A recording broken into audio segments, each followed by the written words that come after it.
Mexico வரலாற்றை எழுத ஏராளமான சரித்திர இனக்குழுக்களின் வாழ்வியல் நாகரிகங்கள் இருக்க, வழக்கமான பல நாடுகளினுடைய படையெடுப்புகள், போர்கள், புரட்சிகள்னு விதிவிலக்கில்லாமல் சிக்கியிருந்தாலும், உலக பொருளாதார வளர்ச்சியில தனக்கென பெரும் பங்கு கொடுத்து முன்னேறும் விடாமுயற்சி ஒரு பக்கம், காலத்தின் திருவிளையாடல்கள்ல ஒன்னா போதைப்பொருள் கலாச்சாரத்துல சிக்குண்டு போர்களையும் உயிரிழப்புகளையுமே கடந்து விட்ட சமூகம் இந்த சிறு மாற்றங்களை உதறிவிட்டு எழுவோம்னு இயங்கி கொண்டிருக்கும் மெக்சிகோவுடைய முழுமையான வரலாற்று தொகுப்பை தான் இப்ப நம்ம பார்க்க போறோம்.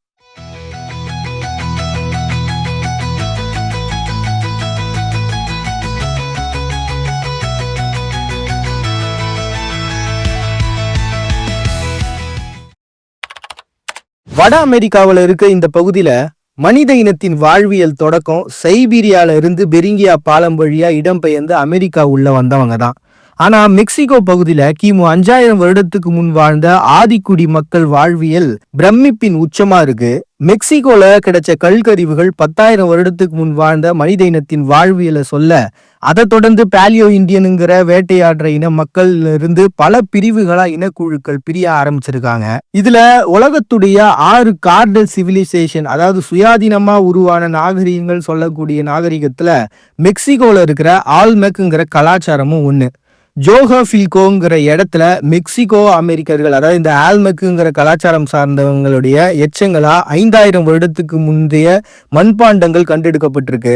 அவர்களுடைய தொன்மையை விளக்குற இந்த ஒரு சான்று ஜாகுவாரு, பாம்பு உருவப்படங்களோட சேர்த்து ஃபயர் ஃபார்மிங்ன்ற மெத்தட் அவங்க பயன்படுத்தியிருக்காங்க. அதுல விவசாயத்தை பண்ணியிருக்கிறாங்க. பீன்ஸு, பூசணி, மக்காச்சோளம், மரவள்ளி கிழங்குன்னு இவங்களுடைய பயிர் வகைகள் இருந்திருக்கு அப்படிங்கிற சான்றுகள்லாம் இருக்கு. இவங்க ஷாமன்கள் சொல்லக்கூடிய, அதாவது நம்ம முனிவர் சித்தர்கள்னு சொல்லுவோம்ல, அந்த மாதிரியான ஒரு வழிபாட்டு முறையை வச்சிருந்திருக்காங்க. இயற்கை தெய்வங்களையும் முன்னோர்களையும் வழிபட்டு இருக்காங்க. ஆனா இந்த நாகரிகமும் கிமு 4ஆம் நூற்றாண்டுல மர்மமான முறையில காணாம போயிருக்கிறாங்க. இதே போல முக்கியமான மெக்சிகோ சிவிலைசேஷன்ல இன்னொன்னுதான் மாயன் நாகரிகம்.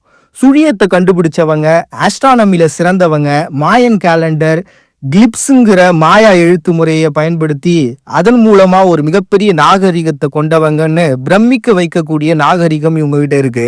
கிபி 90களுக்கு அப்புறமா பெரும்பாலும் இவங்க அழிஞ்சிருந்தாலும் இந்த மொழி பேசக்கூடிய மக்கள் மெக்சிகோ, குவாத்தலாமா, பெலிஸ்னு பல பகுதிகளில் இவங்க வாழ்ந்துகிட்டே தான் இருக்கிறாங்க. அடுத்ததா ஆஸ்டெக் நாகரிகம். இவங்க தான் மெக்சிகோ அப்படிங்கிற ஒரு நகரத்தையே உருவாக்கி இருக்கிறாங்க.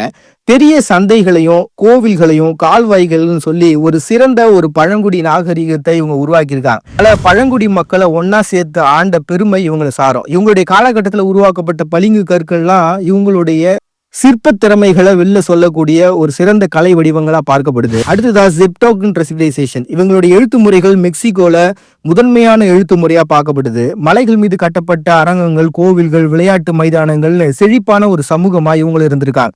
இந்த கலாச்சாரங்களுடைய பெரிய அடையாளமா இந்த கலாச்சாரங்கள் வெளி உலகத்துக்கு தெரிய காரணமா இருக்கிறது இங்க இருக்கக்கூடிய பிரமிடுகள் தான். சூரிய பிரமிடு, சந்திர பிரமிடுன்னு கிட்டத்தட்ட 100க்கும் மேற்பட்ட பிரமிடுகள் மெக்சிகோல இருக்கு. எகிப்துல இருக்கக்கூடிய பிரமிடு மாதிரி கல்லறைகளா இவங்க இதை பயன்படுத்தாம கோவில்களாகவும் பலியிடக்கூடிய மையங்களாகவும் மக்கள் கூடக்கூடிய பகுதிகளாகவும் இந்த இடத்தை பயன்படுத்திருக்காங்க. இந்த நாகரிகங்களை தொடர்ந்து 1521 இருந்து 1821 வரைக்கும் ஸ்பெயினுடைய ஆட்சி கிட்டத்தட்ட 300 வருடம் தன்னுடைய ஆதிக்கத்தை மெக்சிகோல நிலைநிறுத்திருக்காங்க. இதனால மதங்கள்லயும் பெரிய மாற்றங்கள் ஏற்பட்டிருக்கு. இந்த ஸ்பெயினுடைய ஆட்சி இந்த இடத்துக்கு வரத்துக்கு காரணமா இருந்தது ஹெர்னன் கொர்டல்ங்கிற ஸ்பெயின் நாட்டை சேர்ந்தவர் தான் முதல் முறையா இந்த மெக்சிகோக்குள்ள வராரு. இங்க இருக்கக்கூடிய பழங்குடி மக்களோட அப்படியே உறவு வச்சுக்க, இன்னும் சில பேர்களை எதிரிகளாக மாற்றிக்க ஒரு சிறிய படையை மட்டும் வச்சுக்கிட்டு உள்ள வந்தவர் தன்னை ஒரு தூதுவனா காட்டிக்கிட்டு ஒரு கட்டத்துக்கு அப்புறம் அவங்களையே எதிர்த்து போர் புரிய ஆரம்பிச்சு ஒட்டுமொத்த அந்த ஆஸ்டெக் பேரரசையும் அழிக்கிறாரு. அதன் மூலமா ஒரு 300 வருட ஆட்சி இந்த இடத்துல நிலை நிறுத்திருக்காங்கன்னா அதுக்கு முதன்மையான காரணமா இந்த ஹெர்னன் கொர்டல்ங்கிறவர் தான் அமைஞ்சிருக்கிறார். அதை தொடர்ந்து 1810 வரைக்குமே இந்த ஆட்சியில இருந்து மீள முடியாம தவிச்சிட்டு இருந்த மக்களுக்கு சுதந்திர தாகம் எடுக்க 1810 மிகுவல் ஹயால்கோங்கிறவரு முதல் முறையா சுதந்திரத்துக்கான போராட்டத்துக்கு அழைப்பு விடுகிறாரு. கிரிட்டோ டி டோலஸ் அப்படிங்கிற ஒரு பிரகடனத்தை இயற்றி அதன் மூலமா மக்கள் எல்லாம் ஒண்ணு திரட்டுறாரு. நிறைய தலைவர்கள் ஒன்னா சேர்றாங்க. மெக்சிகோனுடைய சுதந்திர போராட்டம் தொடங்குது. கிட்டத்தட்ட 11 வருஷ போராட்டத்துக்கு அப்புறம் மெக்சிகோவுக்கு சுதந்திரம் கிடைக்குது. சுதந்திரத்துக்கு பிறகு அரசியல்ல பெரும் குழப்பங்கள் மெக்சிகோல நடந்துட்டு இருந்தது. இதை சாதகமா பயன்படுத்தி அமெரிக்கா மெக்சிகோ ஆண்டர்லாம் நினைச்சு உள்ள வர 1846ல இருந்து 48 வரைக்கும் போர்கள் தொடங்குது. டெக்சாஸ், கலிபோர்னியா, அரிசோனா, நவிடான்னு சொல்லிட்டு பல பிளேசஸ் மெக்சிகோ இழகுறாங்க. இப்படி அமெரிக்கா கூட போர்கள் ஒரு பக்கம் போயிட்டு இருக்க, இதுதான் சமயம்னு சொல்லி பிரெஞ்சுக்காரங்களும் உள்ள வந்து மெக்சிகோவை எப்படியாவது அடைஞ்சிடணும்னு நினைக்கிறாங்க. ஆனா இது எல்லாத்தையுமே ஓவர் கம் பண்ணி 1867ல பிரெஞ்சு ஆதிக்கத்தையும் முடிவுக்கு கொண்டு வந்து தன்னுடைய வலிமை என்ன அப்படிங்கறத நிரூபிக்கிறாங்க மெக்சிகோ. அதை தொடர்ந்து ஃபோர்டிரியோடோங்கிறவரு ஆட்சிக்கு வராரு. தொழில்துறையில மிகப்பெரிய வளர்ச்சியை மெக்சிகோ பாக்குது. 1911 வரைக்கும் இவருடைய ஆட்சி நடந்தது. கிட்டத்தட்ட 35 வருஷம் ஆட்சி. பட் இருந்தாலும் சமூகத்தினுடைய ஏற்றத்தாழ்வுகள்ல நிறைய பாதிப்புகள் இருந்தது. பணம் படைத்தவர்களுக்கு மட்டுமே வாழ்க்கைங்கிற மாதிரியான இருந்த ஆட்சியை எதிர்த்து மக்கள் புரட்சி நடக்க ஆரம்பிச்சு அது ஒரு மிகப்பெரிய மாற்றத்தை உருவாகுது மெக்சிகோல. 1910ல இருந்து 1920 கிடைப்பட்ட காலத்துல உள்நாட்டு போர் தொடங்குது. முடிவுல புதிய அரசியல் அமைப்பு உருவாகுது. அதுல இருந்து இப்ப வரைக்கும் அரசியல் மாற்றங்கள் நடந்துகிட்டே தான் இருக்கு. மெக்சிகோவினுடைய ஆளுமையில ஒரு மிகப்பெரிய நிலைத்தன்மையும் உருவாகுது. இதுல மெக்சிகோக்கு பெரிய அச்சுறுத்தலா இப்ப வரைக்கும் இருக்கிற பிரச்சனை என்னன்னு பாத்தீங்கன்னா அந்த போதைப் பொருள் கடத்தல் தான். ஏன்னா சினாலா கேர்டல், அப்புறம் லாசெட்டாஸ், சிஜேஎன்ஜி, கல்ஃப் கேர்டல்னு ஏகப்பட்ட குழுக்கள் இருக்கிறாங்க. இவங்க எல்லாருமே இந்த போதைப் பொருட்களை ரெடி பண்ணி மற்ற நாடுகளுக்கு ஏற்றுமதி பண்ணி அனுப்பக்கூடியவங்க தான். அதுவும் பார்த்தீங்கன்னா இந்த கொக்கைனு, எரைனு, கஞ்சான்னு சொல்லி நிறைய போதைப் பொருட்களை இவங்க இங்கேருந்து உற்பத்தி பண்ணி அனுப்புறாங்க. இதுக்கு ஒரு மிகப்பெரிய மாஃபியாவா, ஒரு பெரிய தளமா மெக்சிகோவை இவங்க பயன்படுத்திட்டு இருக்காங்க. இதை எதிர்த்து போராடுறவங்க எல்லாம் கொல்றது அப்படின்ற ஒரு நிகழ்வுன்றது நடக்குது. இதன் மூலமாவே பாதிக்கப்பட்டவர்களுடைய எண்ணிக்கைன்றது கிட்டத்தட்ட 3,50,000 வரைக்கும் இருக்குது. அதுலயும் 1,00,000 பேர் இது வரைக்கும் காணாம போயிருக்கிறாங்க. இவ்வளவு பெரிய ஒரு போதை கும்பலை எப்படியாவது அழிச்சாகணும் அப்படின்னு சொல்லி 2006ல முடிவு பண்ணி கவர்மெண்ட்டும் சேர்ந்து இதுக்கு முயற்சி பண்ண ஆரம்பிச்சிருக்காங்க. மக்களும் சேர்ந்து இதுக்கான போராட்டங்கள் தொடர்ந்து நடந்துகிட்டே தான் இருக்கு. இந்த ஒரு ட்ரக் கும்பலை அழிச்சாதான் மெக்சிகோ ஒரு பெரிய விடிவு காலம் அப்படின்ற ஒரு நிலைக்கு இப்ப தள்ளப்பட்டிருக்காங்கன்னா பாத்துக்கோங்க. இப்படி போதைப் பொருள் கேங்கால இவ்வளவு மக்கள் இறந்த ஒரு வரலாறு ஒரு பக்கம்.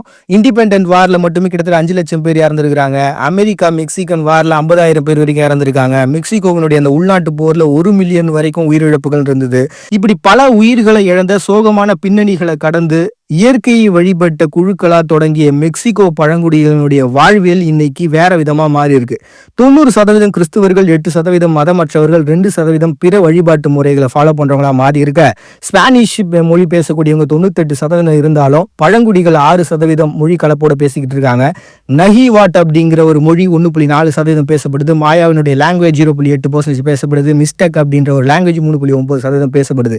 இப்படி மெக்சிகோவை பொறுத்த வரைக்கும் 68 வகையான மொழி இருந்துட்டே இருக்கு. டோட்டலா 12.23 கோடியா பரிணமிச்சிருக்கிறாங்க. ஆஸ்டெக் கலாச்சாரம் இருந்த காலகட்டத்துல நஹிவாட்ஸ் அப்படிங்கிற ஒரு மொழி, இது அவங்களுடைய ஆதி மொழி. அந்த மொழியில பாத்தீங்கன்னா மெக்சி அப்படின்னா ஒரு கடவுளுடைய பெயர்.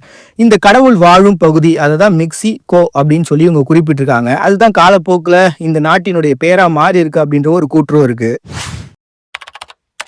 அரசியலை பொறுத்த வரைக்கும் உள்நாட்டு போர் முடிவடைஞ்ச நேரத்துல 1917ல புது அரசியலமைப்பு சட்டம் கொண்டு வராங்க. 32 மாநிலங்களை உள்ளடக்கி லெகிஸ்லேட்டிவ், எக்ஸாக்டிவ், ஜூடிகாரி அப்படின்னு சொல்லி 3 முக்கியமான விஷயங்களை முன் வச்சு ஃபெடரல் டெமோக்ராட்டிக் ரிப்பப்ளிக்னு இந்த பகுதிகளை முழுக்க ஆள ஆரம்பிச்சாங்க மெக்சிகோ.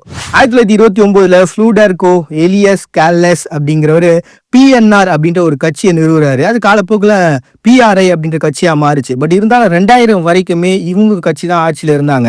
இவ்வளவு வருட ஆட்சியை 2000ல விசன்டே ஃபேக்ஸ் அப்படிங்கிறவங்க முடிவுக்கு கொண்டு வராங்க. அதை தொடர்ந்து ஜனநாயகம்ன்றது இவங்களுக்கு கிடைக்குது. 2024 தற்போதைய நிலவரப்படி பார்த்தீங்கன்னா கிளாடியா செயின்ஃபாம் அப்படிங்கிறவங்க தேர்தலில் வெற்றி அடைஞ்சு இவங்களுடைய ஆட்சியை தக்க வச்சிருக்கிறாங்க. இவங்களுடைய ஆட்சிகளுடைய முக்கிய விஷயமாவே என்ன இருக்குன்னு பார்த்தீங்கன்னா மெயினா இந்த ட்ரக் கேர்டல், இந்த போதைப் பொருட்களை ஒழிக்கணும், அமெரிக்கா கூட ஒரு நல்ல உறவை வச்சுக்கணும். ஏன்னா இவங்க அமெரிக்காவோட தான் நிறைய ஏற்றுமதிகள்லாம் பண்ணிட்டு இருக்காங்க. அதனால அதே மாதிரி சமூகத்தினுடைய மேம்பாடு, மக்களுடைய பாதுகாப்பு, இதுதான் மெயினா வச்சு இவங்களுடைய அரசியல்ன்றது போயிட்டே இருக்கு. பொருளாதாரத்தை பொறுத்த வரைக்கும் உலகத்துல 15வது பெரிய பொருளாதாரமா இயங்கிக்கிட்டு இருக்காங்க. ஃபோர்டு, GM, வால்ஸ்வாகன், நிசான் மாதிரியான வாகன உற்பத்தியில முதன்மையான ஒருத்தவங்களா இருக்கிறாங்க. டெல்லு, சாம்சங், LG மாதிரியான எலக்ட்ரானிக்ஸ் ஐட்டத்துல முதன்மையா இருக்காங்க. ஆட்டோமொபைல்ஸ்ல ஒரு முதன்மையானவங்களா இருக்காங்க. அக்ரிகல்ச்சரை பொறுத்த வரைக்கும் கோதுமை, சக்கரை, காஃபி, அவகோடா இது எல்லாத்தையுமே இவங்க ஏற்றுமதி பண்ணிட்டு இருக்காங்க. க்ரூட் ஆயில், மெடிக்கல் இன்ஸ்ட்ருமெண்ட்ஸ், வெள்ளி, தங்கம், தாமிரம்னு நிறைய பொருட்கள் ஏற்றுமதி பண்றதோட விமான உதிரி பாகங்கள்ல ஏற்றுமதியில முதன்மையான ஒருத்தவங்களா இருக்கிறாங்க. 80% அதிகம் ஏற்றுமதிங்கிறது அமெரிக்காவுக்கு தான். மீதி கனடா, ஜெர்மனி, சீனா, ஜப்பான் மற்ற நாடுகளுக்கும் ஏற்றுமதி பண்ணிட்டு இருக்கான்.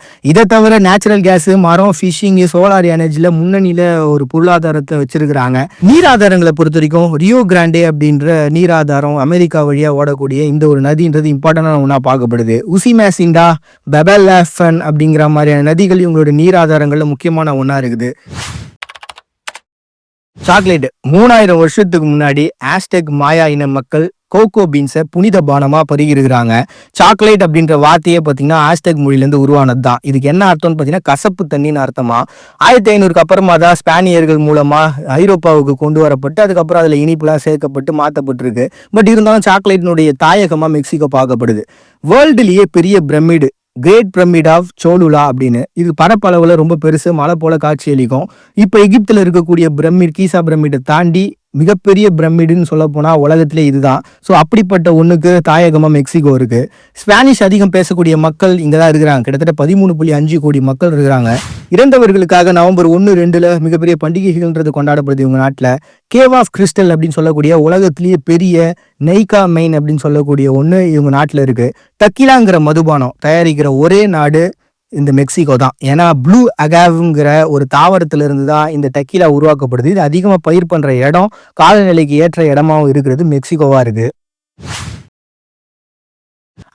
இன்வென்ஷன்ஸை பொறுத்த வரைக்கும் 1940 குலிரானோ கொன்சாலிஸ் கேமரீனா அப்படிங்கிறவர் தான் கலர் டிவியை கண்டுபிடிக்கிறதுக்கு ரொம்ப பேஸான ஒருத்தராக இருந்திருக்காரு. முதன்மையான கண்டுபிடிப்பாக இவருக்கு இருந்திருக்கு. பேர்த் கண்ட்ரோல் பில் அப்படின்னு சொல்லக்கூடிய இந்த பிறப்பை தடுக்கக்கூடிய மாத்திரைகளை லூயிஸ் மிரான்மோன்ட்ஸ் அப்படிங்கிறவர் கண்டுபிடிச்சிருக்காரு. ஆன்டி கிராஃபைட் பெயிண்ட், அதாவது செவத்துல அழுக்கலா இருந்துச்சுன்னா அதை தொடச்சிடலாம் இல்லையா, அந்த மாதிரியான ஒரு அதிநவீனமான பெயிண்ட் அப்படிங்கிறது இவங்க நாட்டில் கண்டுபிடிக்கப்பட்டிருக்கு. கேம்பஸ் அப்படிங்கிற மிதக்கும் கார்டன்ஸ், ஆஸ்டெக் கல்ச்சர்ஸ்ல இவங்க ஆதிக்குடி மக்களே இதை வந்து ரெடி பண்ணியிருக்காங்க. ஸோ ஒரு ஏரியில மிதக்கக்கூடிய ஒரு கார்டனை உருவாக்குற அப்படின்ற ஒரு கல்ச்சர் அவங்க காலகட்டத்தில் இருந்தது இவங்களுடைய பெருமையில ஒன்றா பார்க்கப்படுது. மக்காச்சோளம் உணவு பயிரா மாற்றப்பட்ட பகுதியும் மெக்சிகோ தான்.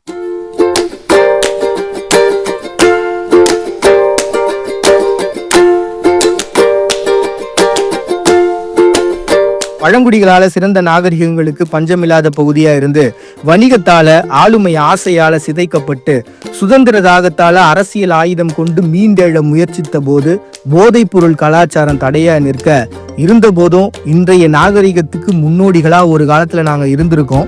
மீண்டும் எழுவோம். அதே அமைதியான வாழ்க்கை முறையை கொண்டு வாழும் மெக்சிகோ ஒரு ஆச்சரியம்தான்.